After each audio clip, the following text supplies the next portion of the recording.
Halos nag-uumapaw ang sigawan at kilig sa ginanap na Love Kim Pa World Tour ni Kim at Paolo sa Edmonton. Sa unang gabi pa lamang ng kanilang concert, ramdam na agad ang matinding suporta ng fans na walang tigil sa paghiyaw sa bawat eksena ng dalawa sa entablado.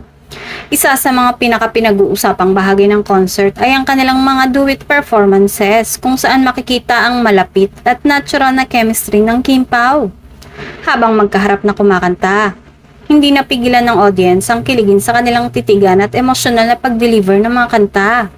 Sa mga kumalat na video online, mapapansin kung gaano ka-intense ang kanilang stage presence, lalo na sa mga eksenang halos magkalapit ang kanilang mukha habang nasa performance.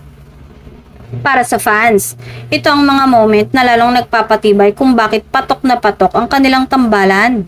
Hindi rin nagpahuli si Paolo sa pagiging game sa mga paandar sa stage, habang si Kim naman ay nakisabay sa biruan at kilig na hatid nila sa audience.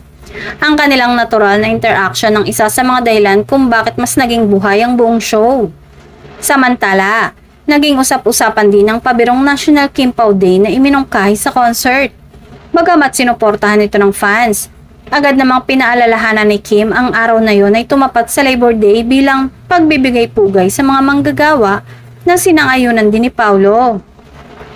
Naging matagumpay ang unang gabi ng kanilang concert sa Canada.